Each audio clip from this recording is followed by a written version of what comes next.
महात्मा बुद्ध जीवन आ उपदेश भोजपुरी में। बुद्ध जिनके असल नाम सिद्धार्थ गौतम रहे, वहाँ बौद्ध धर्म के संस्थापक आ एगो महान आध्यात्मिक शिक्षक रहलन। उनकर जन्म लगभग 563 BC में कपिलवस्तु आजकल के नेपाल के लगे लुम्बिनी में एगो शाही परिवार में भइल रहे। राजकुमार के रूप में उनकर जीवन खूब सुख सुविधा से भरल रहे।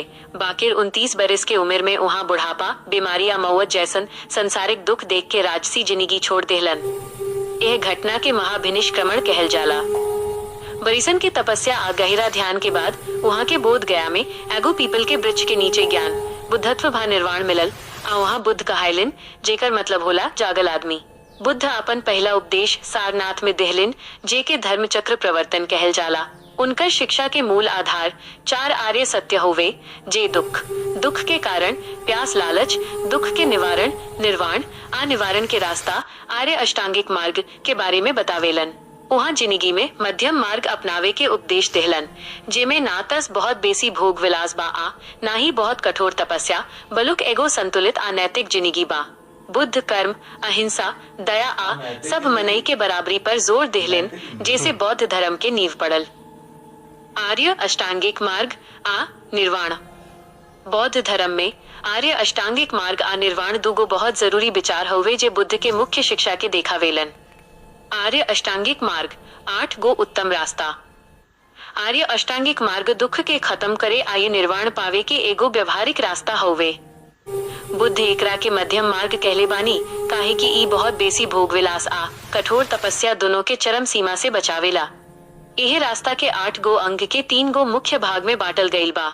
1 प्रज्ञ ज्ञान बुद्धि, सम्यक दिट्ठी सही समझ। 4 आर्य सत्य के ठीक से बूझे के चाही, सम्यक संकल्प सही संकल्प। मोह बैर अहिंसा से दूर रहे के पक्का इरादा करे के चाही। 2 सील नैतिक चाल चलन एथिकल कॉन्डक्ट। सम्यक वाचा सही बोल, झूठ निंदा कठोर बोली भा फालतू बात बोले से बचे के चाही। सम्यक कम्मांत सही कर्म, चोरी हिंसा आ अनैतिक यौन चाल चलन से दूर रहे के चाही। सम्यक आजीव सही जिंदगी, ऐसन कवनो काम ना करे के चाही जैसे दूसरा जीव के नुकसान पहुँचे। 3 समाधि मन के अनुशासन मेंटल डिसिप्लिन। सम्यक व्यायाम सही कोशिश, मन में खराब विचार पैदा होके से रोके, अनीक विचार बनाए रखे खातिर कोशिश करे के चाही। सम्यक सती सही सजगता, देह भावना आ मन के हर गतिविधि के प्रति लगातार जागरूक रहे के चाही। सम्यक समाधि सही ध्यान, ध्यान के माध्यम से मन के एकाग्र करे के चाही, जे अंत में ज्ञान निर्वाण तक ले जाला। निर्वाण मोक्ष। निर्वाण बौद्ध धर्म के सबसे बढ़न लक्ष्य होवे। एकर माने होला बुझाइल जाइल, जैसे दिया बुता जाला।